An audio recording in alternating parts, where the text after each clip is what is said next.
Président, Emmanuel Kessler, LCI. Vous allez bientôt vous rendre au Japon où on voit les premiers signes d'une reprise économique liée à une action très offensive, une nouvelle politique de la Banque centrale japonaise. On voit qu'aux États-Unis, la croissance qui repart avec des effets positifs sur l'emploi.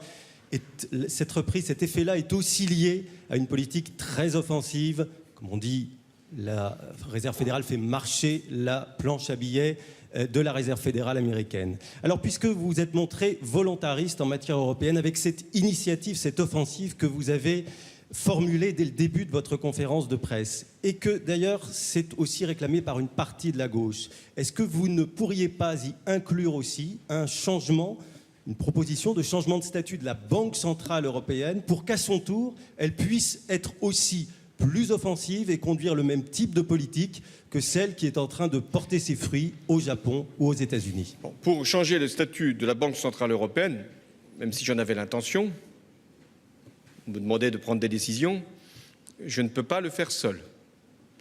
Il y faut un accord unanime des pays membres et pour beaucoup une ratification par référendum. Et vous savez que plusieurs pays, dont l'Allemagne, mais pas seulement l'Allemagne, sont attachés à l'indépendance de la Banque centrale européenne.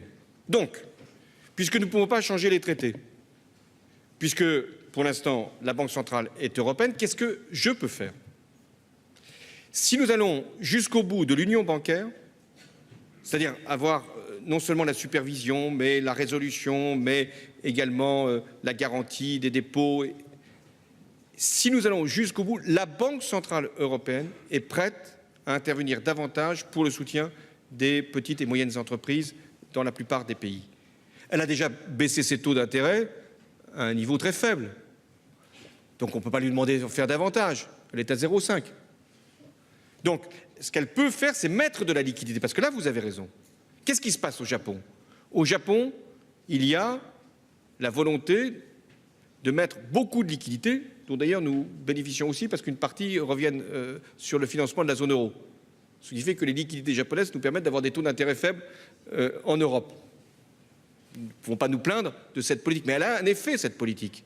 C'est qu'elle baisse le niveau du yen et fait que les exportations japonaises ont un prix tout à fait favorable et que les importations, les nôtres, donc qui viennent au Japon, ont un coût plus élevé.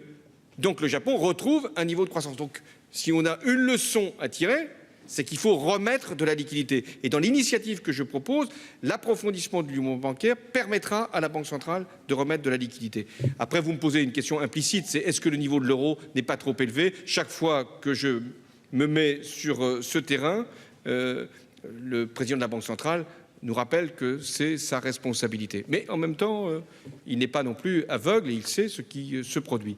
Je remarque d'ailleurs que le niveau de l'euro, pour l'instant, ne progresse plus.